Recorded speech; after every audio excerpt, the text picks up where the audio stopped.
just mix in the black. The black's reasonably easy to mix because that's in 2 colours. The hardest one to mix really is the white, because it's very hard to see when it's thoroughly mixed, and you just got to keep mixing it and mixing it and mixing it to make sure that you've done it thoroughly. Keep kneading it and kneading it. When any that you have not used, make sure you wrap it up well in those polythene bags it comes in and put it back in the box to stop it deteriorating. It will deteriorate with time, so once you've opened it, you best get on and use it really, because it does go slightly firm after a while, I've found, but it probably depends how you store it really. Just mixing this up, I've done about the same quantity as I did with the terracotta, and I'll come back to you when I've finished mixing this. Well, actually, just one thing on finding Milliput. It's available in quite a few different places really. There's a lot of shops sell it, and it's available online. You can get it from, I get some of mine from a local art shop, and it's also available I'd say places like Amazon. The prices vary quite a lot, from about sort of £3.50 up to sort of £7. It's quite variable in price, and sometimes the white, the superfine white, is a bit dearer. I think it's got rather more, well, somewhat finer filler in it, a ceramic filler I think, or china clay filler. This stuff, while before it sets, it will wash off with, as I say, with soap and water. You can wash it off your fingers if you get it before it sets. Once it's set, it is so strong. So make sure you clean everything. If you clean everything off that you don't want it to set to, because it is really tough stuff, and it sticks really well to things. When you look at the instructions, it'll tell you that you can use water to help shape it, and it is brilliant on anything other than wood for doing that. It creates you can smooth it using water, and it's really good for shaping and things.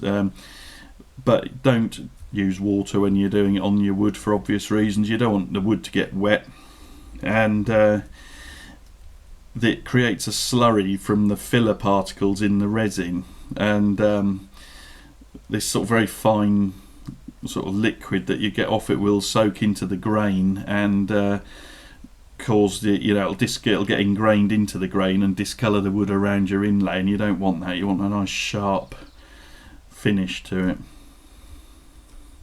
We're almost done with this now. So, what I'm going to do is get this into roughly the same shape as that first piece I made, and get it into a rectangle. That's the plan. There we go. We're almost there. Really nice. Size it up. Bring it into view. Well, don't worry about getting it too accurate unless you're after a very accurate result, but that's the easiest one to do, is a simple line of single solid block of colour, and that's very simple to do and very predictable. But doing this, you're always going to end up with a slightly random result, so I wouldn't try and be too accurate with it. You might be disappointed. Right. So, I think we're there. So I'm going to lay that over that.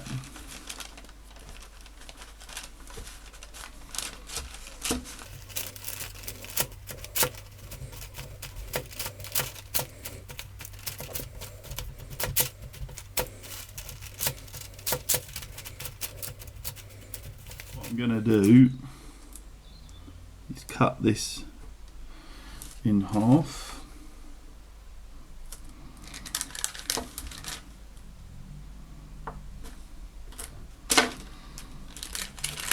Like that. We're going to place it on top of that.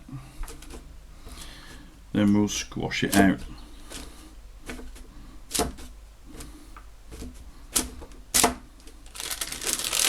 Turn it over. Squash it out again.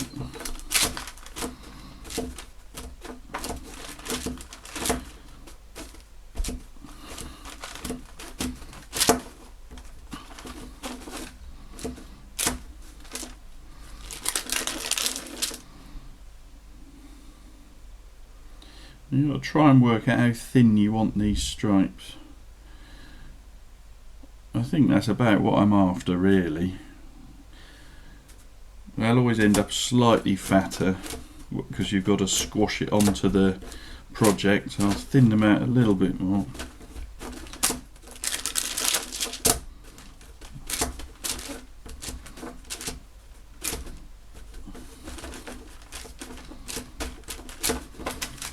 And chop it again, chop it in half again.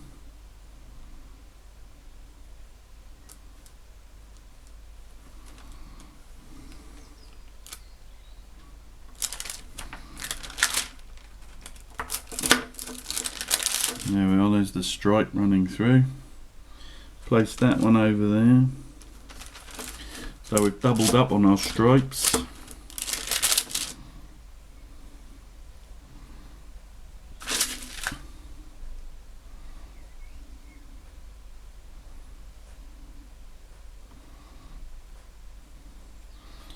And we're then going to cut it so that this is going to go around like that.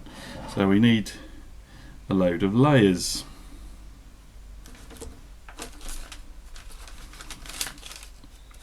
I'm going to get rid of the edges because they're not so even.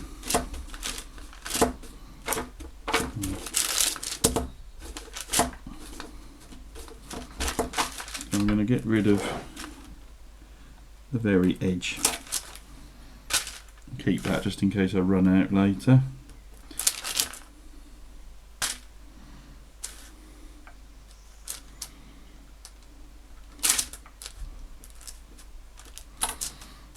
Put that to one side. And I've got to gauge how wide that is.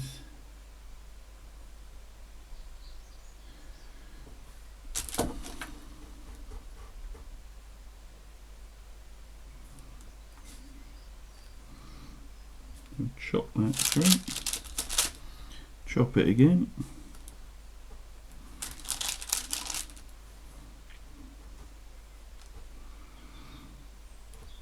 There's probably better ways of doing this. This is just the way I've found works. And then I'm going to create a band to go around my bowl. I like this design of bowl for this work because with the sloping side like that, it shows off the design well when it's on a shelf. Now that's roughly the right width. Now we want it slightly overfilled, so I'm going to cut it into slices like that. I'm going to line all those up.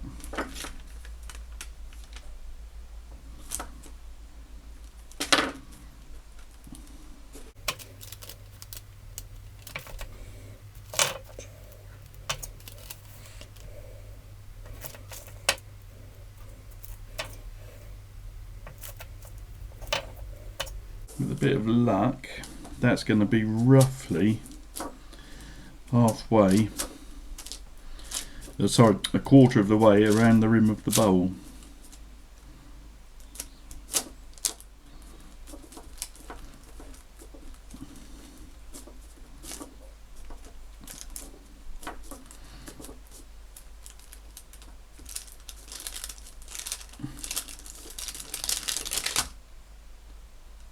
Do a test fit.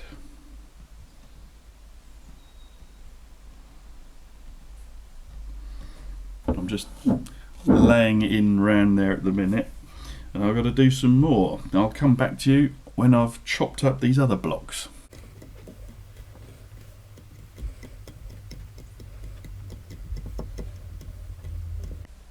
When I put it on the lathe, I actually finished this outer edge to the contour I want it to finish at, so I know where my finishing line is, I know how much I've got to cut back.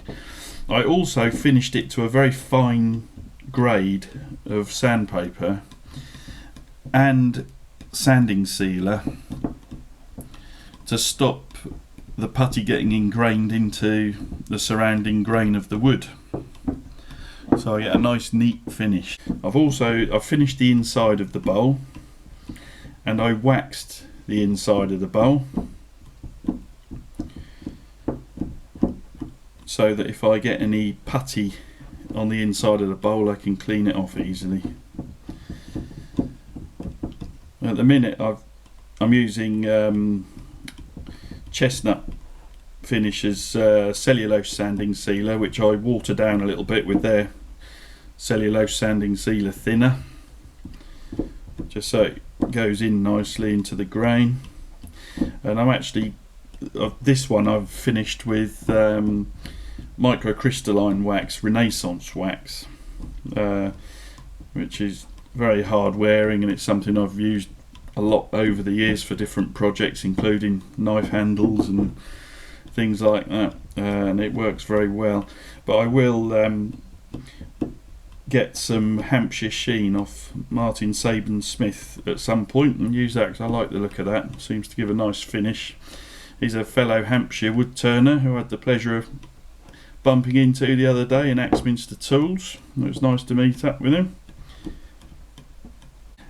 The depth of your recess really depends on how much you're going to cut it back afterwards. If you're going to do some more shaping on the bowl, you need to put a deeper recess in so that your inlay is thicker, and it will start to look a bit muddy on the surface as you do it.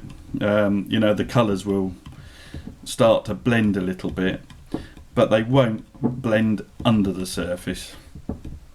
So when you cut it back, you'll get some nice crisp lines between the black and the terracotta, and I'm hoping that it will get a nice tiger stripe pattern. I've got another chuck, so I actually prepared another smaller bowl out of cherry at the same time to do another one. This one, where it's a darker wood, I'm going to do, I think the black and white will look good on this, similar to what I've done before, so I'm going to try and do a zebra stripe on this one or something like that. Just squidging the black and white putty onto this cherry bowl and working it round again. Not sure this is going to look quite so good as the other one, but okay, so here's the tiger stripe one. I've put the chuck back on the lathe. This is the next day. I've left it 24 hours. I've had other things to do, but it's absolutely rock hard now. And we're going to turn that flush with the wood, and the way I do it is by using a skew chisel as a negative rake scraper. I think that's probably the safest way. It doesn't chip out particularly readily, but I just think it's probably a more gentle way of taking it out. I don't want to chip anything out from next to the wood. I don't want to leave any voids. So what I do is I've just sharpened a skew. This is an oval skew, and I've just used a Trend diamond credit card and just stropped the edge, so the very edge is very sharp. I'm going to just, like I say, use it as a negative rake scraper, go side to side, take down the bulk, and then I will finish off using a rotary sanding system, the Simon Hope rotary sanding system.